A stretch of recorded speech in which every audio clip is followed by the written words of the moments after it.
waftigii ugu cuslaa ayaa shalay soo gaadhay deegaanka ina guuxa oo ah halka uu maro xadka Soomaaliland iyo Itoobiya waxaana waftigaasi uu kulan la qaatay hoggaanka iyo haldoorka deegaankaasi iyadoo laga wada hadlay sidii loo dhaqaajin lahaa wadada isku xidhi doonta ina guuxa iyo Awaare kulankan ayaa waxa goobjoog ka ah xubno kamida golaha wasiirada ee dawladda deegaanka Soomaalida Itoobiya gudoomiyaha gobolka Jarar maamulada degmooyinka Salaxley Daroor iyo Awaare la taliyaal xildhibaano ganacsato madax dhaqameed ururada samafalka gudda dhismaha wadada cad iyo shacabka labada deegaan xubnahan isugu jiray wasiirada xildhibaanada iyo la taliyaasha ee ka socday dawladda deegaanka Soomaalida Itoobiya ayaa ka hadlay ahmiyadda ay leedahay wadada cad ee isku xidhaysa ina guuxa ilaa Awaare waxaanay ballan qaadeen inay dhinacooda degdeg u dhisi doonaan si deegaanka ina guuxa u noqdo dekad qalalan oo qoodisa guud ahaanba Itoobiya gaar ahaan deegaanada dawladda deegaanka Soomaalida Itoobiya waxaanu u soconay oo ahayd inaanu idinla taageero moraaliyan iyo ficil ahaanba wadadan aad soo bilowdeen ka soo bilowdeen magaalada Hargeysa ee maanta taagan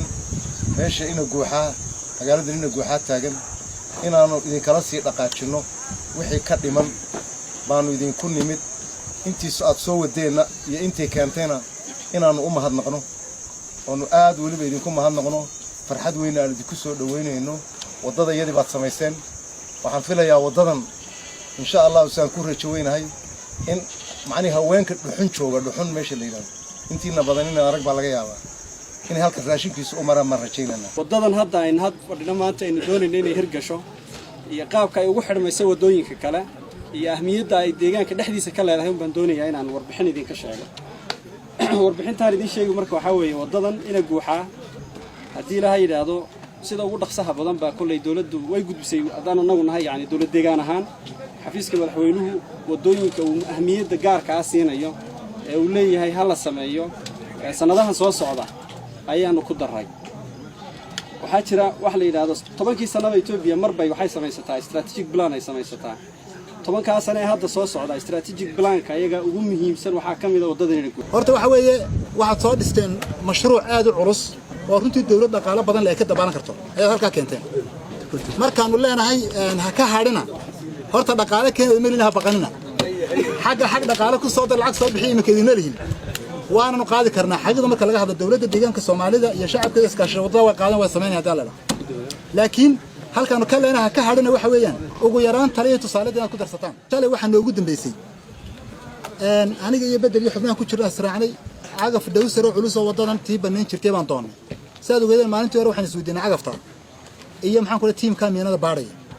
taa horta maanta timidba waa jawaabtii ugu horeysan filay xagaa kii ka soo baxday in maanta miinadii la baadho durbo waliba la helo dhowr mid waa la helay sad maqlasaan in badan baa la helaa inay soo saaraan ba iyaba waa nasiib weeyaan waa jawaab degdeg oo dawladdu soo bixisay waan qabaa runtii in aan la kala lahayn qaybta shiisha iyo qaybta dadka meesha wada degaa waa hal shil kaliya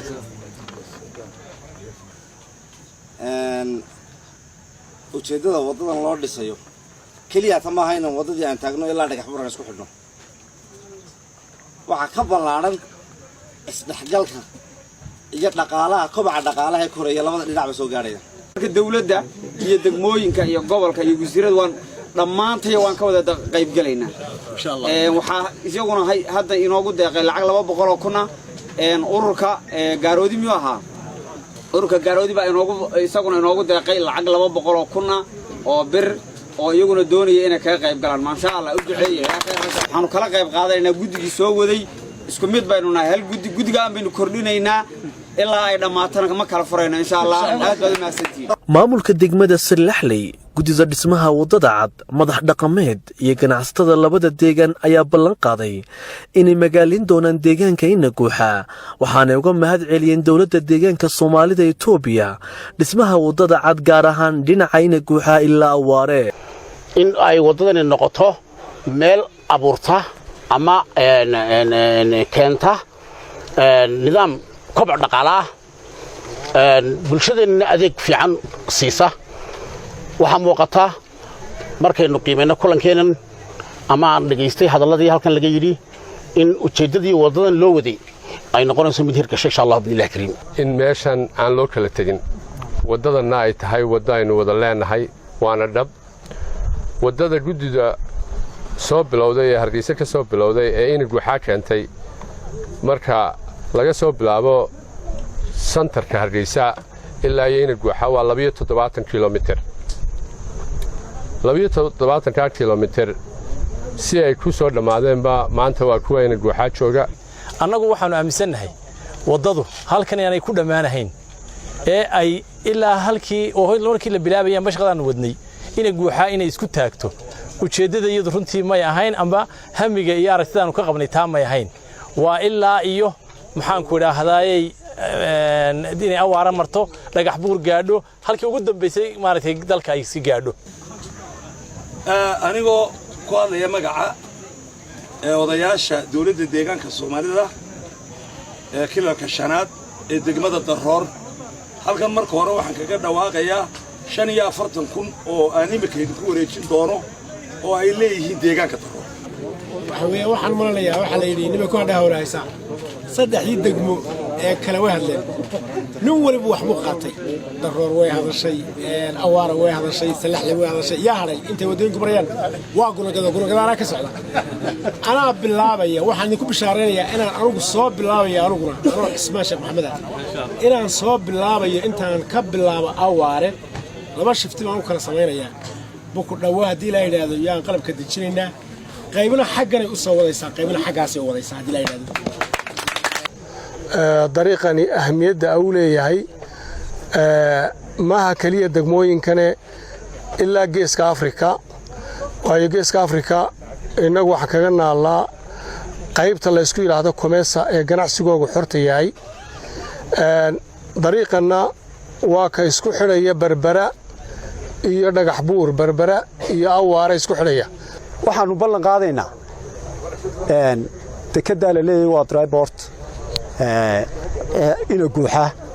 wixii magaalo gudboon inaanu ku kacno oo nu dhisno magaalada si ay u noqoto magaalo runtii qiimo weyn u leh marka la eegto deegaanada Daroor awaare salaxley ugu dambeyn ururka gaaroodi ayaa qaadhan lacageed oo ka qayb qaadanayo dhismaha wadada ina guuxa ilaa awaare ku wareejiyay gudoomiyaha gobolka Jarar ka gudi gaaroodi ururka horumarinta gaaroodi oo aan wali u soo talaabin xagga Daroor waxaanu nahay markii koobaad aan u soo talaabno laakiin gudoomiye waxaan rajeynaynaa July bilowgeeda inaanu qalab kombiyuutar wax iyo iskuulada deegaanka gaarsiina qayb kamida laakiin imika waxaan ku deeqaynaa 200,000 oo bir ayaan insha Allah ugu deeqaynaa xaggeena Daroor wadadan imika xagga qaybta Itoobiya hadii alla idmo maadaama ururku aanu ahayn qayb kaliya uu yahay labada dhinacba laakiin waxaan qaadanay in markii koobaad noqoto insha Allah bidmillahi kariim Maxamed Midaq Warsame Ariel TV Hargeysa